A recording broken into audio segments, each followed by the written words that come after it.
Yogi Clan, what is up? Welcome back to episode number 3 with the Unicorn. Catch you up to speed if you haven't watched the last 2 videos. Video 1, bike was delivered.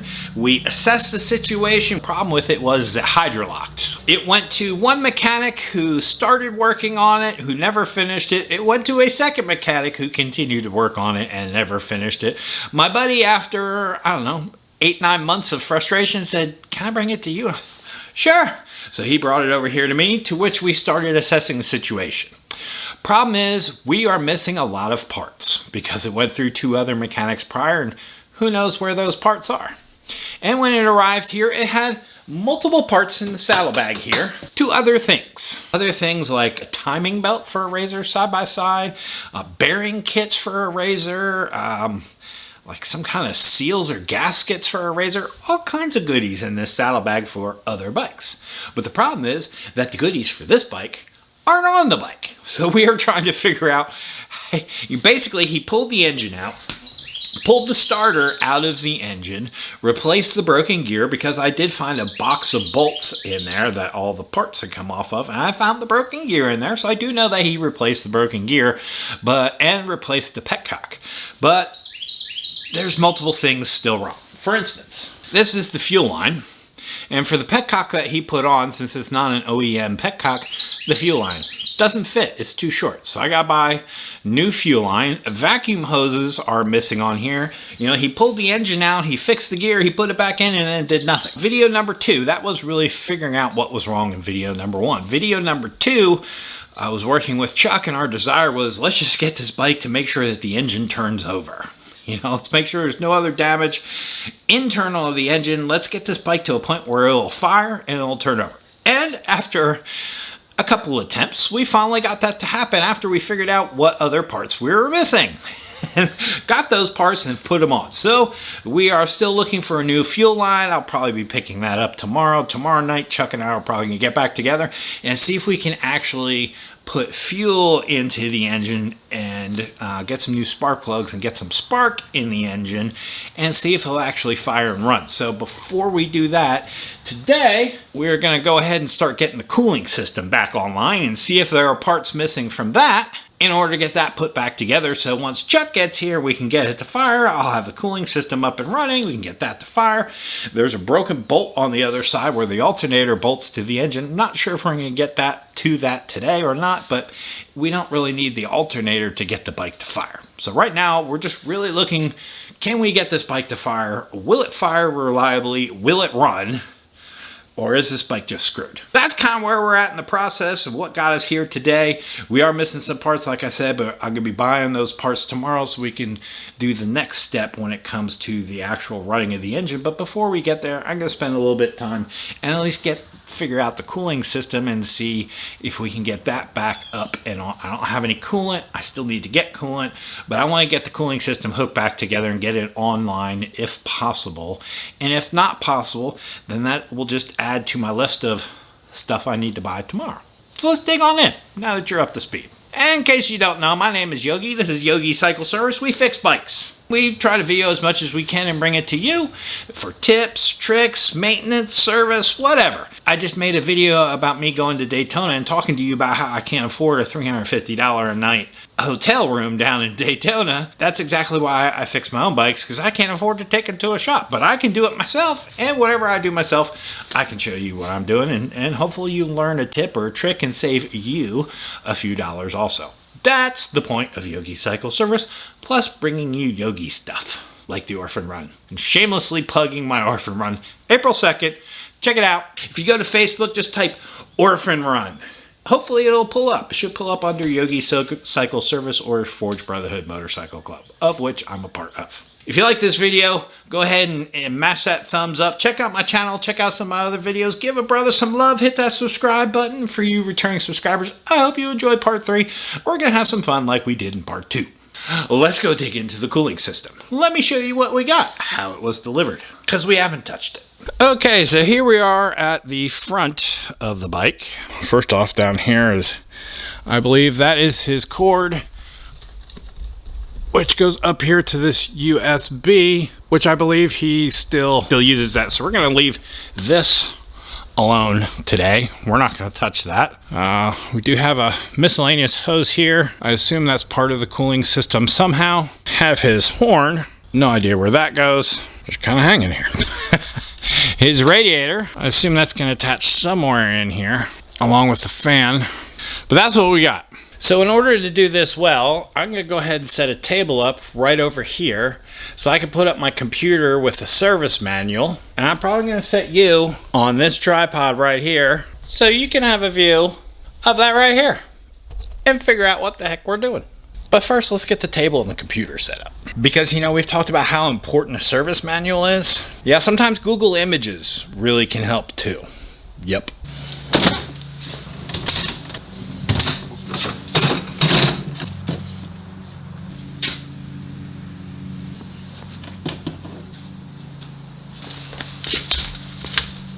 Pull up the manual. Let's go to Google. See what we got. That one hose might be the one that we see coming from the radiator. Or if that comes up over top, and that's what comes into the radiator. We got these weird clips. It might be these. It might be 24. Or it could be those. I don't know. Let's go ahead and see if we can see some pictures. Nobody's got any pictures of that. Like, where the heck does the horn go? Let's go to the bike. Oh, look what I just found. So everything I'm seeing online looks like this is put up pretty high up. And there is a hole right here that I believe this mounts to. Then there's a mounting hole down here and a mounting hole over there. 2 loose bolts here. I wonder if that hose goes around the back. I have a feeling this hose is in the wrong spot. On the inside of this frame, and it needs to come out. I bet you this hose goes through here and then around and then clamps onto there. That's my bet. It's so damn dry. Up in here, you probably can't see it. So right in there is a screw hole. Right there is a grommet for a screw to go through. Also this right here, this connects the fan. That connects the fan to the radiator. So that looks lined up right. With the hose brought through the hole here on the outside connecting into the radiator, that looks right, and it's sitting a whole lot better. It looks like it's where it's supposed to be. Bet you these 2 brackets probably have something to do with mounting this. Alright. There, we got the fan mounted back to the radiator. Now we can figure out how the darn thing connects to the bike. And we still need to figure out what that miscellaneous hose is. Back to the computer. And I tell you, this darn book is worthless. I forgot all about that being potentially a reserve line, so let's see if it comes from where the reserve tank is supposed to be. Comes over here, comes down here, and it wraps around probably where it shouldn't, and comes over to right here. And right now it's wrapped around the alternator or the starter. That's why that hose is too short to meet that tank and wasn't working. And that probably connects on to here. Right next to our cap, there's a little nipple on the back side of the cap. We got this big old hose here with the really nice crack in it. Probably need to replace that. Now we need to figure out this bottom, how the bottom of this radiator ties in. I think this bolt that's right here on this bracket, I have a feeling since it's loose, I have a feeling there's a bracket that goes from there to that, there. And I'm wondering if it's that bracket there. In our little box of tricks, there are 2 of these brackets. How much you want to bet that screw goes through that grommet? This, I think I got it. There's a pole there that goes through the back. Couldn't figure out why. I bet you this hooks onto that pole, the bolt goes through that hole, this comes down, catches the grommet, and there's probably a nut that goes on the end of it. Ooh, a little one right there. Yes, it does. There's one. And that's it. Probably the better idea is to take the top off, lean it forward, so we can get these 2 on there. Hang for a second. So that goes around there. And this will catch on there. Oh, I'm so glad the shop at least returned these 2 brackets. I would say that these both go the same direction, kind of like a gate on a fence. That way you can slide it on, slide it off. There we go. That did it, y'all. Alright, Yogi Clan, with the radiator kind of squared away, it's got its spot now. It's not all bolted together because I think there's going to be more stuff that we're going to need to do up there. Plus, I'm missing one nut, one washer, some clamps, and some miscellaneous other things. And that hose is really not in very good shape. It really probably should consider replacing that hose also. But we have a broken bolt over on this side. Come a little closer. On this side of the bike, where the alternator goes, you can see right here, there is one like guide sleeve. Down here is a second guide sleeve. There is where the inside of the engine spins when, we showed you when it was starting last time, this was spinning. And there is the broken off bolt. So we're going to see how rough this is to get this out. First thing I'm probably going to do is actually spray it with a little bit of WD-40. Who knows? Maybe, I don't know how long the bolt's in there. Maybe I think I got some penetrating fluid too. Let's check that out. I'm going to try to zoom in so you can see what I'm working with. Currently on there is about 1/8 of an inch sticking out. Let me show you what I mean. On the right side, I got probably maybe about 1/8 of an inch sticking out. That's what I'm working with. One option is to put a cut across and then see if we can turn it out. I'm probably going to try that. That's probably going to be plan B. Plan A for the moment is just to see if we can grab onto that and twist it. If there's not enough meat to grab onto, then we'll go to plan B, we'll cut it, we'll score it, and then we'll try to twist it out that way. Some PB Blaster. I personally don't think it works that well, but we're gonna try to give it the benefit of the doubt. We'll leave it sit for a minute. So as I wait for this penetrating oil to penetrate, I was just looking around in there, seeing what else we're potentially missing, or what else is not right, or what else is wrong that needs to be put back together correctly. And if you remember from video number 2, I bought a red battery cable and we put heat shrink around it. I'm going to show you the finished product of that. And we had to grind off the end of it too to make it where it fit. I'm going to show you the finished product. Right there. Let me change this light so it's a little lighter. Attached to the side of the engine is that ground strap that we put in. It goes up here, curves back around, comes up over, and boom, there to the battery. Doesn't that look good? Now that it's sat for a few minutes in there, I'm going to hit it with some WD-40. It's been sitting about 15-20 minutes. Drilling this can be hard because this frame is going to be in the way. I do not think that there's going to be enough meat to grab. Where'd that grinder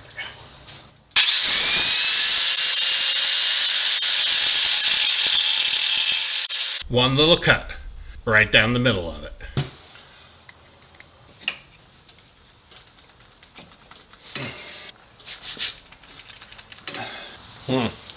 Plan 3 is probably weld the nut on there and try to see if we can get it off that way. Because honestly, I don't want to tear up this case. So I don't really see much else of an option but doing that. But that is not mission critical to getting this bike running. So that was just something I thought I'd attempt to see if we could fix while we're waiting on getting parts. So right after I finished recording yesterday and trying to get this this bolt out of here, I thought, you know what, let me look at this whole shifter assembly thing we got going on here. Because here's his transmission shifter gear, which I assume will be this. Yep. His floorboard, I assume, goes on like that. His shifter, I assume, will be something like that. So I grabbed this and I was like, oh my gosh, look at that. Because I was looking at putting this fairing, there's a fairing that goes right here. Putting that on, I was like, oh my gosh. The whole thing's starting falling apart. I guess I had to take that out to get the engine out. I don't know if we even have that bolt. Let me go see what the bolt on the other side looks like. And well, here's our parts box. And that bolt's not even in this box. Missing the panel that goes right here to cover up this hole, and the same thing on the other side. No bolt for the shifter peg. We're gonna have to make like a really long list of what nuts and bolts we're missing and then figure out what they are, because this is a mess, y'all. I don't know if that petcock's gonna work where it's at. Did make a run to the parts store today. Bought 6 new spark plugs, a gas line, a filter, and some clamps. So hopefully tonight we can have some fire on the engine. But as far as the rest of it, there's still quite a long way to go. Stay tuned. We'll be right back. What do you think, man? I think... Where do you think we should dig in tonight? Oh, boy. I think what we should do is try to get the vacuum lines hooked up, the fuel line hooked up, as much under there hooked up as we can, getting some fuel in it, and seeing if it fires before we start too much more. Because we don't need the tank or the air box to get a lot of this together, but that's stuff that we could then get together once we get it running. Trying to hear some noise come out of the pipes would be A good move. a good move. So, fuel line, right? And whatever we gotta do with the vacuum lines down there. Ta-da! Ta-da! This will... There we go. Alright, clamp is on. Most work I've ever had to do to bleed a clutch. Wasn't that what it came here for? Oh, yes. Just bleed the clutch? Yes, it was. Just bleed the clutch and we're good to go. How are you going to get to the petcock? You can't. Right. And it's got an extension with the on-off switches on the side with an extension that goes to the petcock because it, like a clock face. Right. This one's a lever that moves in and out. Right. So that wouldn't work on there, and we don't have that stuff here either. No. We don't have the petcock stuff here. The thing about it is with that fuel filter in there, unless we put the fuel filter further down, there's not really a whole lot of room, because when you lift that tank up, that hose is not very flexible. Right. And there's not a lot of room for it to go front and back. Right. And when you lift the tank up, it's going to want to pull it back. So how... And right now where that fuel filter is, it's right on that frame there. So fuel filter may have to go further forward, but there's no room to put excess fuel line in there to be able to lift the tank up to service it. Because you're going to have to lift it off to service it to clean the air filter. The clocking of that petcock, slight challenge, because off the lever's facing the front wheel. Yeah. Reserve, it's the middle of the bike, and on is the rear wheel. That's only part of it. The other part of it is the outlet of the petcock is right near the off position. I was wondering about a clamp on there, but it looks like there's some room. And the other question is, are you going to be able to get in your hand in there to turn it on and off? But if there is truly a panel that goes up in the front there, then that's effectively going to be eliminated because you won't. Yeah, you won't. But all his electronics are going to be. You're going to be able to see all the wires and everything. I just don't see where this makes sense on either side, honestly. I mean, it obviously goes to the spike. I just don't know where there's a boss here and a boss there. Yeah. It goes in there like this. It covers. Oh, hell, it does too, because right there's the your alternator. Yep. That's messed up. There's a rubber bushing down here. That's what that bushing is that we saw before. Yeah. It sits down in there. Yeah, it sits in there. Oh my God. And I guess the only reason we have this is because it's tethered to the bike. I know that we're not getting fuel in the motor, so... You know we're not getting fuel to the motor? No, I'm saying I don't see any fuel dripping down in there. So what do you think our chances are, Chuck? Or what do you think is going to happen? Well, if we get gas to it, it should fire. If there's enough gas in there to get in the carb, it should fire. And if it does, immediately shut it off. Yeah. That would be my... Well, it'll probably run like Dookie because of the vacuum lines and everything else that's still TBD. Right. Man, I don't even know, like, where do you go from where it is? Yeah. You know, I mean, it's like, I get getting it running, but are you going to be confident in it? Well, after all the work we're doing to it? It's not what we're doing, it's what 3 other guys have done. And where did they leave off and what? I mean, the only thing that we're not going to touch is pretty much the engine itself. But everything on the engine and around the engine, we're like completely redoing. Yeah. And there's going to be a bunch of Tractor Supply parts on here. There's going to be a bunch of Lowe's parts on here. Advanced Auto parts on here. We're dripping. The gas line's not even attached. The moment of truth. Video 3, will it fire? Will it fire? All right. You ready to see? Ready as you've ever been? Ready as we're gonna be. In 3, 2.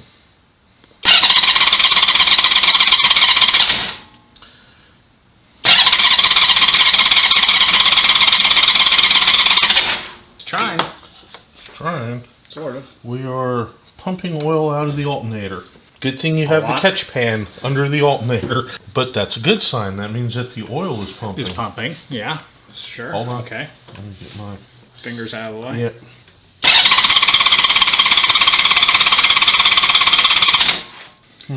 It's like it's not getting fuel. Yeah, horn works. I see very little fuel in the fuel filter. Unfortunately, I don't see anything, no matter what I do with the tank, I don't see anything coming out of the petcock. I mean, because typically these Pingle petcocks, the reserve is all the way down the bottom of it has... The very last little bit of the tank. Well, you have a tube, and then further down you have another tube. When you go to on, it opens up the long tube. So when you get to here, it stops putting gas in, you turn it to reserve, and now you have the lower tube that it drains through. I don't know where they're located on this particular petcock compared to the angle fuel level. Right. But being that this sticks so low, you're out of the bottom as opposed to a Harley. This petcock comes off of mainly, and like you said, you can't see down in there, at least where the tank is on. I guess we could turn it off, pull the fuel line off, get it on the floor and look. Wasn't even tight? No. So this should be sucking in from that level down to bottom. Yeah. We're not getting fuel past that to flow down. Well, this guy just didn't put much effort into this, did he? So now we put it back up there and do a chopper slant on it. Yep. Dribble. That's it. I don't know if we're getting enough back there. I mean, we should, because it's like right there. I don't know if the fuel line, see how that's moving? Those O-rings are dry rotted. It actually looks like it's coming out of the bottom of the carb. So that means the carbs need to come back out. Back to what you were saying on this is fuel dry rot stuff, especially when it evaporates. The newer fuels, because this is pre-ethanol, so nothing on this bike is ethanol compatible, conversation-wise. And ethanol will dry rot rubber. Yeah. It will eat certain rubbers. Yeah. And although it's only 10%, it's 10% all the time from whenever from however long he's been riding the bike, putting ethanol, 10% ethanol fuel in it. Now, 10%, there's enough oils and stuff, although gas will dry stuff out, there's still oils and additives in it that keeps these things in condition. But new cars don't have rubber hoses, everything's Teflon. Yeah. And it's all Teflon seals. There's a Teflon seal, a rubber O-ring, and a Teflon seal that go into your fuel lines. When you take them apart, and the rubber O-ring never sees the fuel. Right. It's sealing, but it's on the outside. But it's on the outside. It's not seeing the fuel. So here, this was designed when fuel was fuel. And like you said, after sitting for at least a year, we've known this is what we're up against. Is this fuel line stuff is rotten, and that's probably why these nice original Honda hoses, which are probably super flexible in 1998 or 99, are now stiff as heck. Stiff as heck because ethanol, the fuel. So plus time, and we don't. The previous mechanic, one of them said they went through the carburetors, but what did they find? What did they go through? What was in there? And this is my concern, and I don't want to waste money just to get it running to say we got it running if it's not really a bike that he's going to be able to use once it's running. This isn't trying to get an old something at the farm fired up to, for farm day. If he wants to ride this, Here's my concern. I don't know if we're at the halfway point. And I don't think we are. And we have all of the missing stuff. Yes. And we still don't even know the petcock situation, and that was the downfall from the beginning, was the petcock wasn't shutting off and it filled the cylinder. Now I don't know if it's the petcock wasn't shutting off, if one of the carbs, the float is bad. Stuck. Was the float stuck? Did it is it heavy and it's always going to leak? Like, you know, I mean, there's so many questions about. I don't know if these are brass floats or phenolic, you know, a floating material that got saturated and now it's heavy and it's not going to seal itself, right. Or if they're brass and they're, you know, floating. So, long story short, it appears that the fuel lines are leaking. The fuel rails themselves going to the carburetors are leaking, because when we put fluid down through here and push it through, it's dripping from below the carbs, which... And we could see wet areas on the fuel lines. On the fuel rail. Yeah. So... We're thinking O-rings are possibly dry rotted and shot, and rubber in there is dry rotted and shot, which is going to involve taking all 6 carburetors out and apart to replace all the O-rings on the fuel rails. Correct.